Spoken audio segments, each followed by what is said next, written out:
Welcome to some new r/malicious compliance stories, where people comply to the letter, but not the spirit of a request. I hope you had a great day. The first story is called, If You Can Find Better, Just Switch. This happened a few years ago. Where I lived, I had the choice of a DSL/satellite package from my phone company or a cable internet/TV package from my cable company. I chose the cable company and had been with them for several years. But I wasn't the happiest with them for several reasons. At the time this occurred, another company was running the fiber optics lines for their service in my neighborhood. I knew that they planned to start offering the service within the next 2 months. I also knew that their introductory pricing was very good. So I called up my cable company looking for a better price. The initial rep sent me to a customer retention specialist. I talked to the guy for like 10 minutes and he actually did lower my costs by about $20 a month. I told him that he would have to do better than that, because fiber was coming and the initial prices were a lot lower. He said that I could accept the new pricing and that I would need to sign a contract they would mail to me and send it back within 90 days to keep the pricing. Or I could keep my existing pricing and cancel if I got a better deal. He said that he doubted that the fiber optic service would offer me a better deal. I said okay and agreed to the new pricing. He said he would mail the contract. A few days later I got the contract in the mail, but I knew I had 90 days for them to get it, so I sat on it. When I get my bill, the discount is already applied though.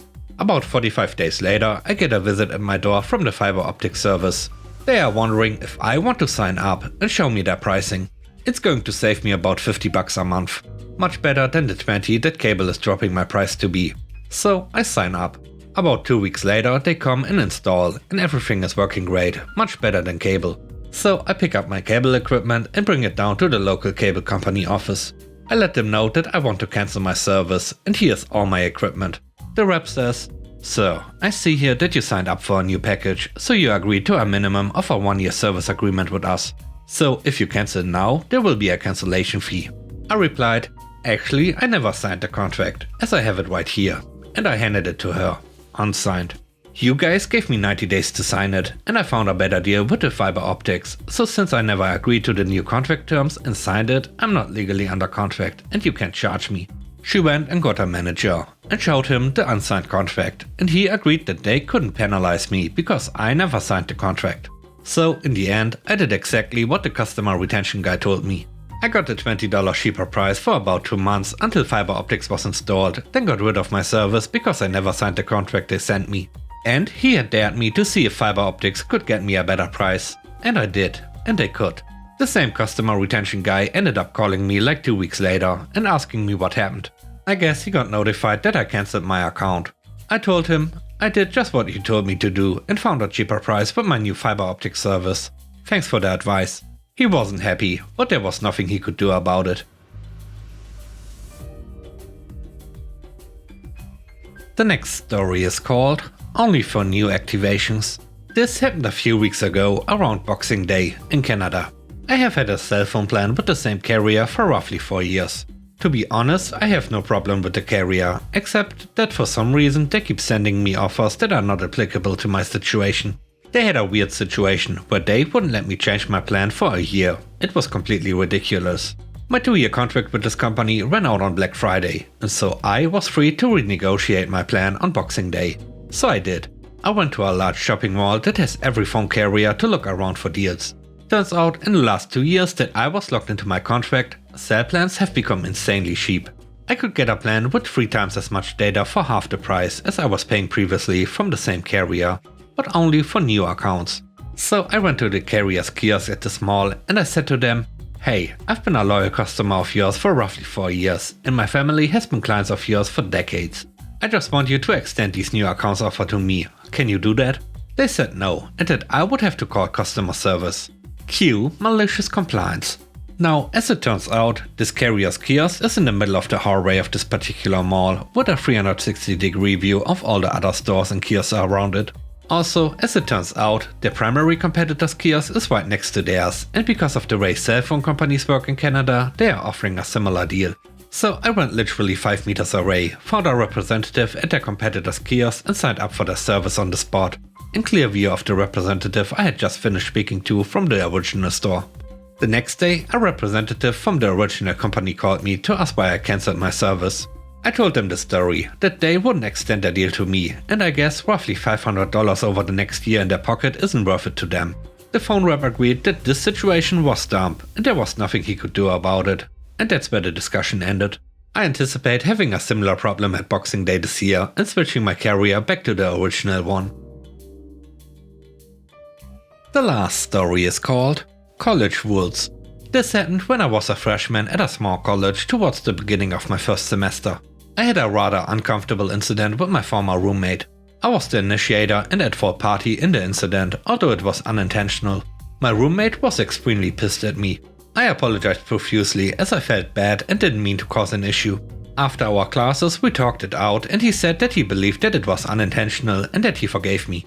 What I didn't realize at the time is that he had already reported me to the college before we fully made up, which he told me after he forgave me. Things were pretty awkward between us over the weekend. I stayed with a friend to give my roommate some space. I wasn't contacted by the college, so I assumed he had reached out and told them that we settled the issue. Everything changed that Monday. I received a call while in class from Student Life directing me to call back immediately and set a meeting for discussion and review. I met with them multiple times over the following days, but at the end of it I went basically unpunished due to a lack of evidence for any consequences from the college. My roommate and I were on fine terms and I had the college off my back, so I thought I was basically done with the issue. However, I was then called into a meeting with my roommate and a Student Life employee where I was told that my roommate was no longer comfortable living with me. This caught me off guard because things seemed okay between us. But I suspected that he told his parents what had happened and that they were encouraging or forcing him to stop rooming with me. By this point I had spent hours trying to rectify the issue with the college and my roommate, so I was pretty mad that the meetings were continuing and no one was moving on. In the meeting, my roommate asked me to move out of the room since I had caused the issue. But the college employee told me that they have a policy that they cannot force anyone to move out of a room. Like I mentioned, I caused the issue, but I was pretty mad at this point, so as kindly as I could, I refused to move out of the room. Both my roommate and the employee aggressively urged me to move, but I cited their own policy that they had just stated that I could not be forced. If my roommate no longer wants to live together, he can solve that by being the one to move. So the next day he was gone. I then had a room to myself for the foreseeable future, although the college told me that someone else could be moved in at any time. At the start of the second semester, the same Student Life employee who I had met with emailed me and a handful of other students, an even number in my building without roommates, informing us that we had to consolidate. We were given a deadline if we wanted to be proactive and make arrangements to move in with a specific person. I didn't know anyone on the list, so I waited to be randomly assigned, hoping that the new roommate would be willing to move into my existing room. The deadline came and I was assigned to live with someone new. I met with the guy for lunch. He was sitting when I walked in, but he quickly revealed to me that he was partially paralyzed and therefore had to live on the first floor. I lived on the fourth. So obviously, if I lived with him, I would have to move out of my room. Of course, I immediately remembered the college policy that they could not force anyone to move out of their room. So cue the malicious compliance. I told the guy that he seems like a great roommate and that it was nothing personal, but due to this policy I simply would not be moving to his room, which would benefit us both. The deadline to move came, and all other students needing to move had already done so this was the only option for me to get a roommate at this time. I didn't notify the college that I wouldn't be moving, I just didn't move. I started getting emails from the employee almost daily, demanding that I move, to which I replied, citing the conflicting policy that they cannot force me to do so. The college threatened to charge me double for occupying a double as a single. But I repeated their own policy back to them again and again and told them that I would be happy to consolidate by having someone move in with me. But that it was not my fault that the guy they paired with me was not able to move to a higher floor. Eventually they gave up and I ended up keeping my own room for the rest of the year. And with that, we end today's video. Let me know what you think about the stories. On a scale of 1 to 10, how would you rate the stories and today's video? I hope you enjoyed the video. If you did, please don't forget to subscribe and hit the like button. And I hope you have a great day. Stay safe. Bye bye.